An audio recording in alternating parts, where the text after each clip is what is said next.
nandito po tayo ngayon sa Dagupan City, CSI Stadia. At dito gaganapin ngayon ang alyansa para sa Bagong Pilipinas. Solid po ba kayo? Nabuboto? Ay, siyempre, sir. Ayun. Bata pa ako, Marcos na ako. Ayun, ano masasabi nyo kay PBBM? Lalo sa The kanya best. pamumuno. The best po, sir. The best pa rin po kahit Yes. na marami lumalabas sa paninira sa kanya. Fake news lang yun, sir. Ayun o, si nanay, fake news. Sinabi ni nanay, fake news. O sige, anong mensahe nyo para sa mga nagpapalabas ng fake news na yan, mami? Sana po, mag-isip-isip sila ng kwan. Maganda at hindi sila sinisira ng isang tao. Tsaka sinisira nila, Pilipinas. Isin nga, sir. Nabalitaan niyo po ba yung FW sa Qatar na nahuli daw, di umanaw?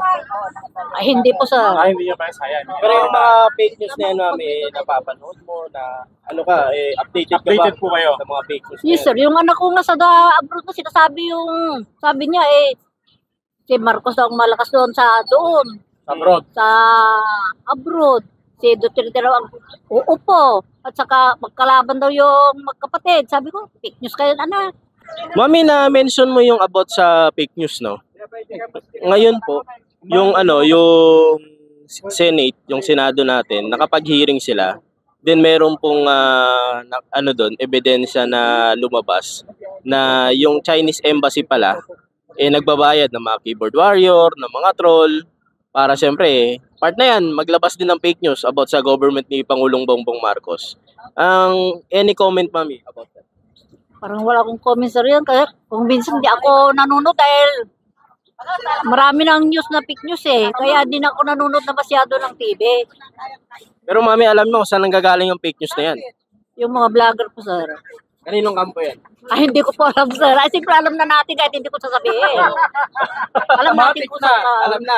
Alam Ay, na mami, kung saan kampo. anya may bagam. Atay, kasta una di pa ng perdida kinaapog Bongbong Marcos ko marisigo ta. Sira tulo na sa data talagang awanti mukukadang na siya. Perdido na. Awanti na siya at nga yes sir.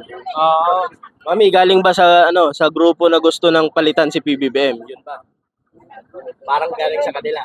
Yes po. Yes. Ngayon eleksyon, 'di ba? Sabihin natin eleksyon. Kayo po solido sa alyansa. Sir, nandito nga ako, ibig sabihin, solido. Sa alyansa. How about po yung mga kandidato nung kabila? Anong masasabi mo? Dapat bang iboto yung mga yon? Nangasim si mami. Hindi ako magkukumince po yan. Sige mami. Ayan. Ayan si mami. Maraming salamat all the way from Malasiki, Pangasinan. Thank you mami. Good morning at mabuhay tayo para sa Mabuhay Bagong tayo. Pilipinas. Mabuhay si Marcos.